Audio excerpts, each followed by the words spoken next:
On m'a tellement parlé de cette BD à Taïwan récemment que je ne peux pas m'empêcher de vous la présenter.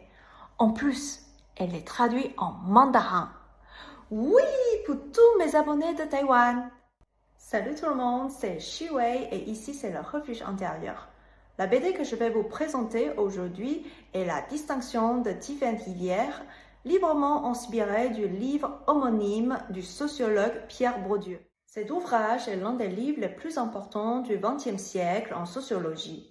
Il met en évidence nos compétences et références culturelles sont façonnées par la classe sociale à laquelle on appartient. Bourdieu entend par là notre style de vie, notre façon de manger, de se faire des amis, de partir en vacances. Parvenir à illustrer une thèse aussi dense peut se révéler compliqué.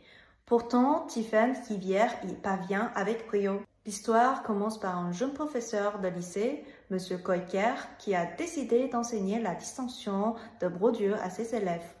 À la lumière de ces cours, les étudiants de différents milieux commencent à porter un autre regard sur leur propre famille. La manière dont leurs parents parlent, s'alimentent, s'habillent, tout prend soudainement un sens nouveau. J'ai remarqué récemment l'idée de privilège qui apparaît sur les réseaux sociaux à Taïwan. Il y a un tableau de critères où on peut évaluer notre classe sociale. Même si ce n'est pas un tableau d'une recherche officielle, certains critères sont intéressants, comme avoir sa propre chambre, recevoir des cours particuliers, voyager à l'étranger, etc. Tous ces éléments forment ce que Bourdieu appelle l'habitus. En quelques mots, l'habitus de Bourdieu désignerait l'ensemble de nos comportements qui ne seraient en réalité qu'une intériorisation inconsciente du milieu social auquel appartient notre famille.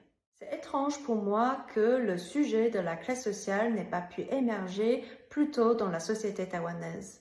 J'ai toujours été consciente de ces différences, surtout pendant mes études en France.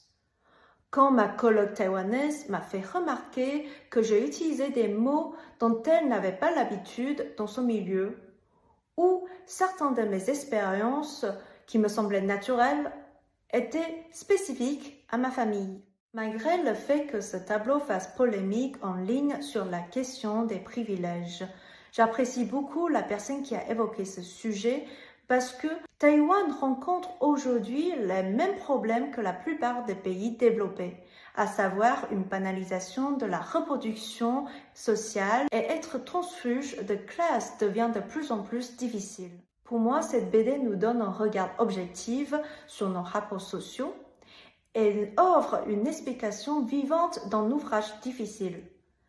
Ce n'est pas une BD qui juge, mais une BD qui montre, compare et laisse le lecteur se faire son propre avis. C'est tout pour aujourd'hui et hâte de savoir vos retours après la lecture.